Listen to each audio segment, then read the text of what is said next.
Ya, model-modelnya begitu. Jadi artinya setelah mendapatkan lalu mengaburkan diri, awalnya seolah-olah suatu lembaga resmi, kemudian memang suatu lembaga resmi, kemudian ketika mereka punya tanggung jawab, lalu mereka menghilangkan diri.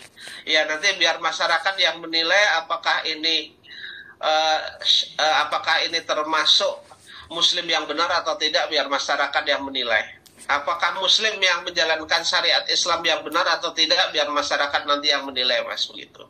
Iya, gini Pak, ini kan terkait dengan Yusuf Mansur kan ya Pak ya, terkait dengan Yusuf Mansur. Soal koperasinya kan udah keadaannya sudah seperti itu.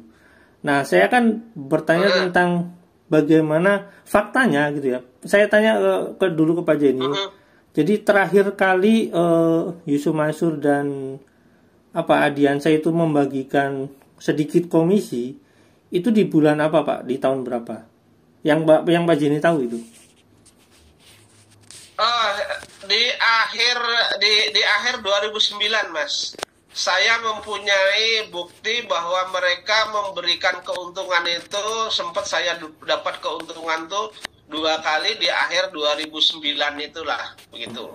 Setelah saya setor modal itu pun tidak sesuai dengan yang dijanjikan, 11,3% itu tidak, Mas. Hanya jumlahnya kecil lah ya. Gitu. Jadi itu jelas, ya. Kantornya masih jelas sampai dengan saya BMT itu sampai dengan saya mensomasi ya, mengirim somasi itu masih tetap berkantor di Press Market itu, Mas. Ya karena kalau koperasinya saya tahu karena pengelolaan dana Masjid Darussalam itu kan besar. Jadi nilainya bisa saya nggak tahu berapa miliar karena jamaahnya itu kan ya kaya-kaya di situ ya Pak ya. Jadi mungkin pengelolanya banyak. Cuma karena kondisi seperti ini banyak orang yang tidak mau bertanggung jawab sehingga ya terpaksa mereka saling lempar itu. Mungkin kayak gitu Pak. Jadi koperasi itu ya terpaksa mungkin dijual rukonya seperti itu. Jadi saya luruskan bahwa antara Masjid Darussalam dan koperasi ya, dan koperasi BMT itu suatu lembaga yang terpisah, Mas. Iya, saya nggak adalah memang BMT itu didirikan oleh jamaah Masjid Darussalam, tetap awalnya didirikan oleh jamaah Masjid Darussalam, kemudian kantornya juga mendompleng di Masjid Darussalam.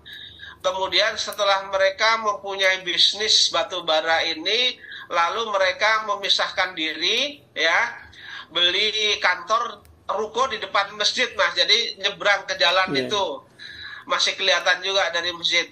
Tapi itu suatu lembaga yang berdiri sendiri. Kalau kalau Masjid Darussalam itu berdiri di bawah Yayasan Masjid Darussalam Kota Wisata Cibubur, kalau koperasi itu berdiri sendiri di luar masjid jadinya, Mas. Ya. Jadi memang jangan dicampurkan lagi dengan masjid begitu, Mas. Enggak, saya nggak ngomong. Kemudian enggak, bentar, saya nggak bicara tentang ininya. Maksudnya objek-objek di sana, maksudnya objek-objek dari objek yang akan dijadikan mungkin anggotanya. Mereka kan orang-orang kaya, maksudnya. Jadi kemungkinan besar mereka masih mengelola. Gitu. Jadi saya nggak mengaitkan dengan yayasan masjidnya. Jadi objek-objek yang menjadi target mereka kan orang-orang kaya di situ. Jadi kenapa waktu itu bisa masih berjalan sampai Pak Jenny menuntut mungkin karena masih ada objeknya, objek-objek yang jadi sasaran mereka. Terus kemudian ketika ada masalah ini, jadi anggotanya, bukan anggota ya, pengurusnya itu saling lempar mungkin kayak gitu. Betul, ya. Kemungkinan besar karena ini menjadi masalah dan jumlahnya yang di-store itu kepada BMT itu cukup besar, kurang lebih yang di-store langsung kepada BMT ya kan, investor bisnis batu bara itu ada yang di-store langsung kepada orang-orangnya PT Adi Partner Persakasa tergugat 1, kemudian ada yang kepada BMT. Yang kepada BMT itu kurang lebih hampir sekitar 16-17 miliar lah, Mas. Nah, karena ada permasalahan ini, mereka masing-masing ingin mencuci tangannya begitu, Mas. Bahkan di dalam gugatan awal pun, ketika saya belum mengajukan alat bukti, mungkin mereka yakin saya tidak punya alat bukti, mereka pun mengatakan bahwa mereka tidak tahu menahu dengan bisnis itu atau tidak tahu dengan yang saya setor itu. Tapi kenyataannya terakhirnya kan saya dapat membuktikan itu. Memang bukti itu saya simpen dulu gitu Mas. Dan kemudian memang saya buka-buka file, buka gudang, kemudian ternyata saya ada juga menemukan alat bukti.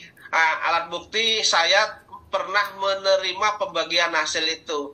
Tentu ini nanti kalau ini perkaranya berlanjut sampai katakanlah yang terburuk PK saya ini nanti ditolak oleh Hakim PK Mahkamah Agung, tentu akan saya ajukan gugatan baru dan memberikan bukti baru itu sebagai bukti gitu Mas.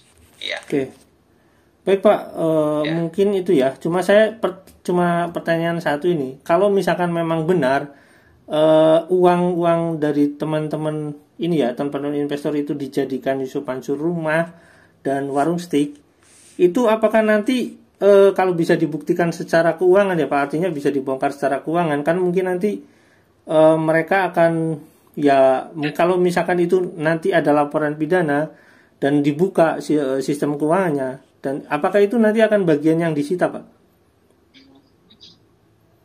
Ya, jadi begini Mas, undang-undang sudah menjamin bahwa harta yang sudah ada, ya harta yang sudah ada maupun yang akan ada itu menjadi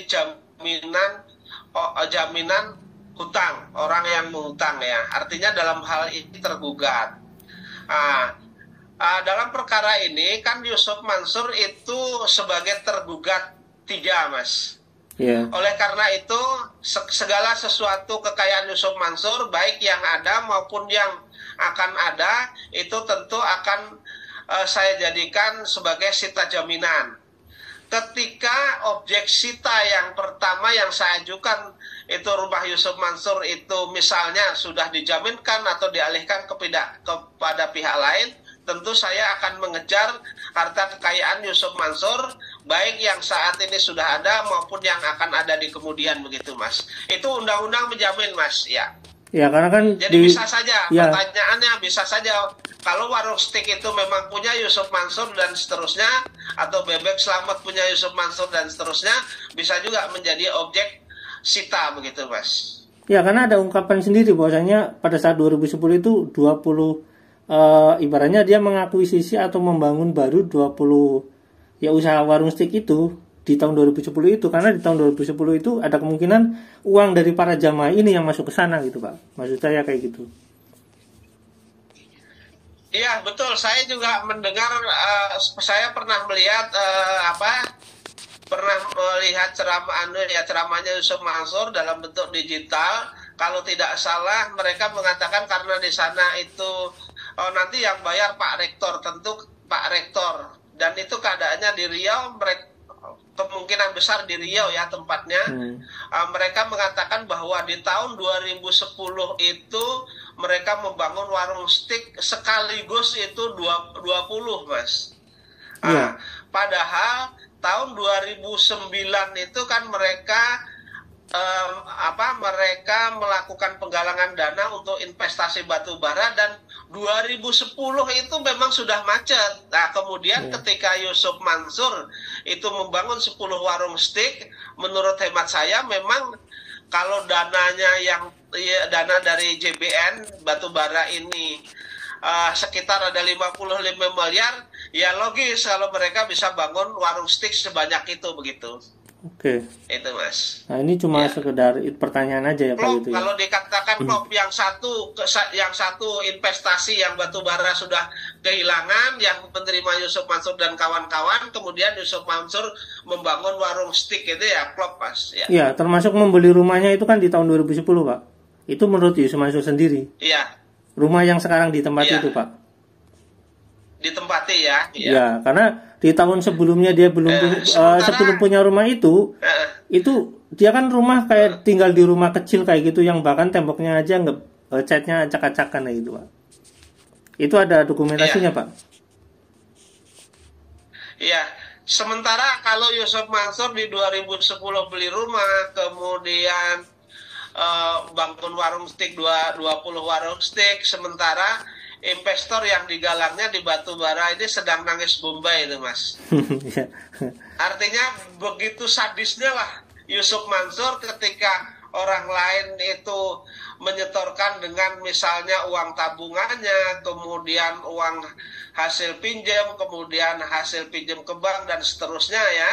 Kemudian setelah disetorkan tidak ada pertanggungjawabannya, sementara Yusuf Mansur beli rumah dan bangun warung steak. Ini kan hal yang sangat sadis menurut hemat saya.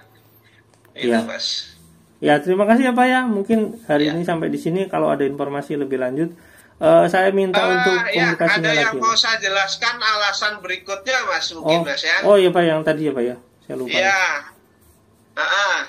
Jadi alasan berikutnya kenapa saya mengajukan PK tersebut, karena Pengadilan Tinggi maupun Kasasi Mahkamah Agung itu menganggap bahwa perkara ini termasuk perkara yang sekarang kami hadapi ini termasuk ekonomi syariah menurut mereka. Mereka hanya berlandaskan ketentuan di pasal 49, Mas.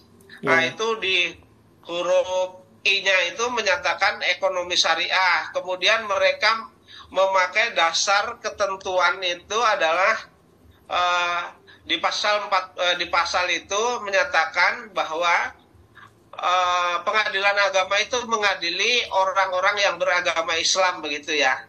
Tetapi itu ternyata hanya dipotong, Mas. Mereka tidak melihat penjelasannya.